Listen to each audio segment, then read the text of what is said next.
Hey guys, Dave from Nerdarchy, for nerds, by nerds, hang out with this nerd. Ted? Nerdarchy asks a question: is it fair to hand your players a blank character sheet and then start playing the game?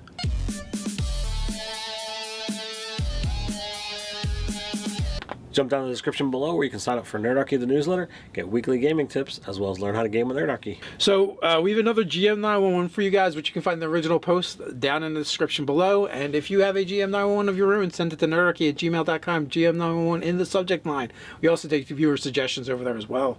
So Ryan Camp sent us the GM 911, and basically he has a concept for a campaign. And the concept is he wants the characters to start off with blank character sheets. They wake up, no memory, they don't know who they are. They just know they have a problem to solve and they only have 3 days to solve it or the world's going to end. So first step to playing a game like this is make sure your players want to. I actually ran a game very similar to this type style, and it was an exploratory situation. We had to figure out, what our stats were, what our classes were, what our, favored weapon. I, at one point in time, punched a goblin, grappled him, and used as a weapon on the other goblin that was there. And I'm like, is this natural? Is this something that I'm used to? It's like, well, it's natural, but it's, not your favorite fighting style. I'm like, okay, all right, this is great. Who knew? Goblin chucks were not what I normally use. It was a very weird campaign. We wound up never finishing it, which was a little sad. But it was great that not only were we exploring the world, were we exploring, the adventure, but we were figuring out who and what we were as characters. So I thought that was pretty badass. So some people will think that is not badass, though. So it is definitely a campaign that you need to talk about talk to your players with and be like, I want to do this thing. Are you guys okay with it? And it works even better if you actually know your players. So you can kind of design characters that they like playing. So you're not doing the opposite and they're not having fun. Right. Now, this was being run by someone who was a close friend of ours. They knew the type of characters that we enjoyed playing. This was back in the time when I really enjoyed playing meat wall fightery type characters that like to squash things with heavy weapons. Nate's always been fond of spellcasters. Our buddy Matt, who's was on the cruise with us, he enjoys rogue type characters. So each one of us were in those positions. Just what manner of them were we? How was it twisted? What kind of races were we? All of that had to be figured out. So you could do the same thing if you know your players. As Dave says, run a session 0. Talk to them and see whether your players are into this. But once you've got buy-in, then the great part starts. You write your game and you leak in clues and different things about the characters that they have to then figure out. When they come upon whether it be a mirror or some kind of object that they should be familiar with, it might spring forth a memory. And don't give them just a memory. Give them a memory and have that affected by something on their character sheet, whether it be a stat or a skill or a class ability. Have it all get explored so that when you see those things, it's attached to a memory, which is when you did this. And now you've unlocked something on your character sheet that you know without a doubt, so you don't have to always ask the question, does this hit or does this not? So, yeah, you definitely want to do that. And I would definitely go with it from, not that they don't know anything, they just don't know anything about themselves. Right. Like they might know facts and details about the world. I would want them to know what common objects were, so it's not that annoying. You could do little things too, maybe there's calluses on one player's hands because they're used to wielding weapons with it. Mm-hmm. Yeah, and there could be little things like that. Oh, you have a scar, a knife scar under your right eye, and you're like, oh, and it's a knife scar, right? Not that that you got a knife scar, but by looking at it, so it gives off another detail that your character's familiar with.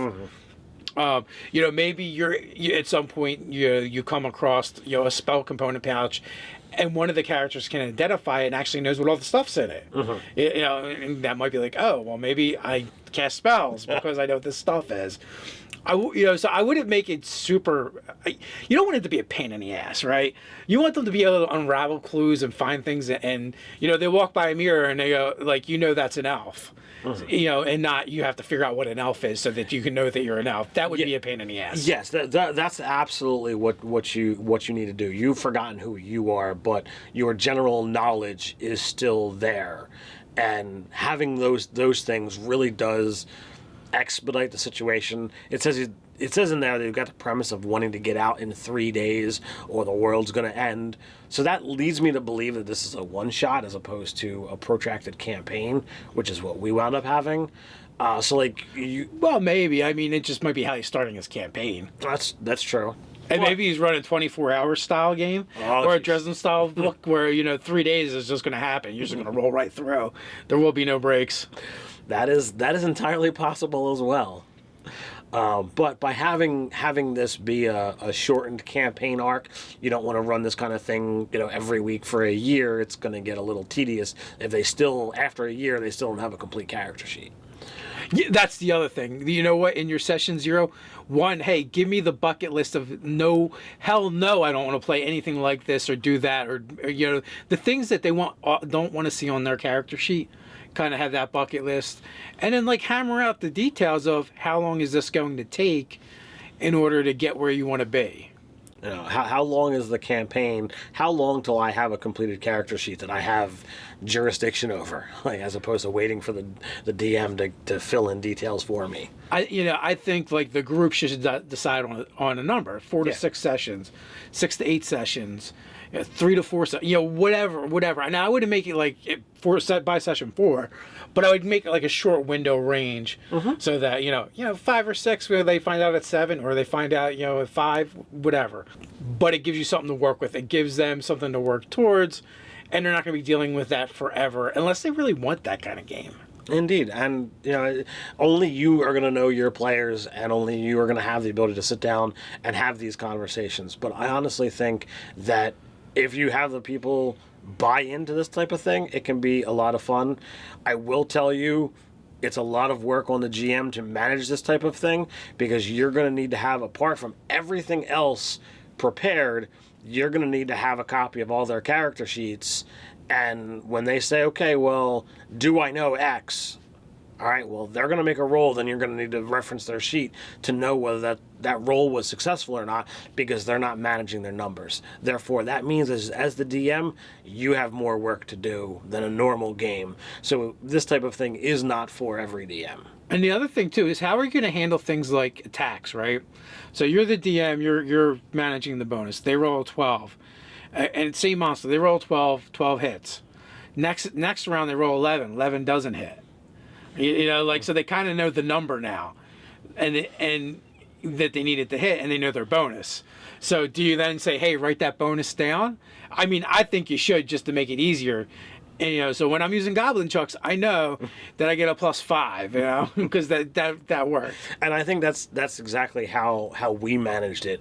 That as soon as we got into melee combat or ranged combat, we were able to figure out, okay, well, if I rolled this on the die and I have a gauge of that's what the armor class is, all right, well, that just gave me the number.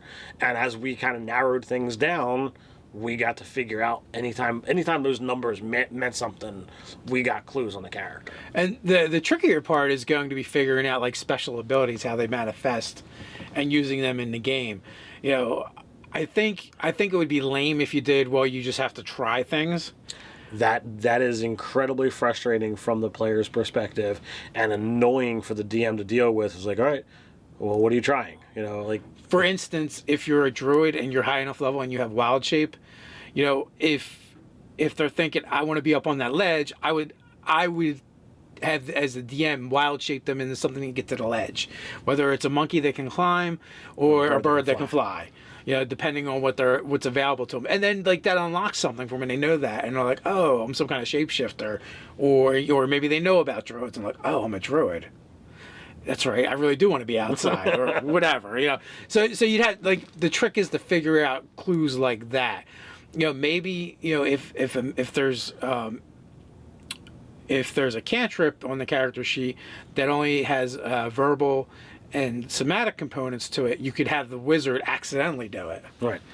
Or like a spell like shield, like they do it it happens as a reaction anyway. So in reaction to them being attacked and kind of being startled, they might throw up their shield. Mm-hmm.